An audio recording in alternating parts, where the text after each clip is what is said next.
Perhatikan, ini adalah pemuda dengan penampil sederhana di depan kita. Dia bahkan menghabiskan 8.000 yuan untuk membeli sebuah kontainer secara online.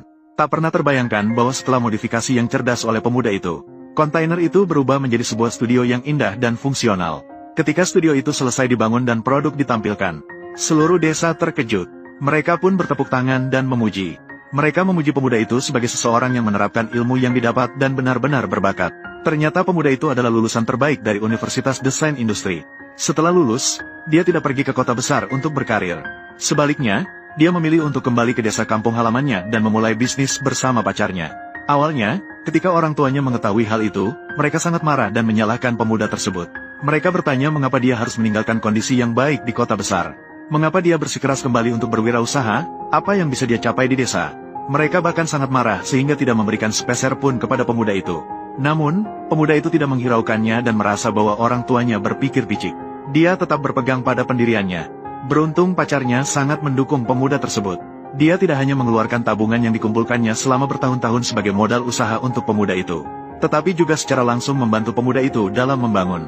Kita bisa lihat, dia mulai dengan menggunakan lem foam dan papan busa untuk merekatkan dinding dan atap. Dengan cara ini mengisolasi suhu dingin di musim dingin dan suhu panas di musim panas. Kemudian dia akan membangun kerangka pintu besar di depan pintu dengan papan kayu. Di sini perhatikan detail instalasi. Pemuda akan meninggalkan celah tertentu di tengah papan kayu. Dengan cara ini, meskipun papan kayu mengalami deformasi akibat pemuaian dan penyusutan karena suhu, tidak akan menekan dan merusak pintu kaca. Setelah memasang pintu kaca ini, transparansi cahaya di seluruh ruang interior juga akan lebih cerah. Tertekan oleh pacar yang suka kebersihan, pemuda terpaksa membersihkan seluruh pintu kaca sebelum selesai, karena bekerja sampai larut malam hari sebelumnya. Jadi pemuda bangun pada keesokan harinya dan sudah malam lagi. Memanfaatkan malam yang sejuk, pemuda mulai memasang papan gipsum, agar setiap papan gipsum terlihat rata dan halus. Setelah memotong dengan baik, dia dengan teliti mengikat papan gipsum ke kotak menggunakan skrup. Dan panjang setiap skrup juga pas. Tidak akan menyebabkan kebocoran karena menembus kontainer. Pacar, saat melihat pemuda begitu bekerja keras, juga tidak tidur untuk membantu pemuda. Seperti yang dikatakan, pria dan wanita bekerja sama tidak merasa lelah. Setelah keduanya dengan sepenuh hati memasang papan gipsum di dalam, pacar keluar untuk memasakkan makan malam bagi pemuda. Hanya dia yang tetap di luar untuk melanjutkan pemasangan. Namun pemuda itu juga tidak asal-asalan.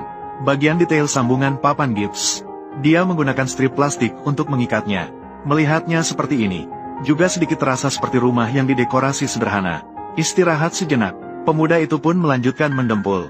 Untungnya, dia pernah bekerja renovasi di tempat konstruksi selama liburan musim panas. Teknik mendempul yang diajarkan tukang senior tidak dia lupakan sedikit pun.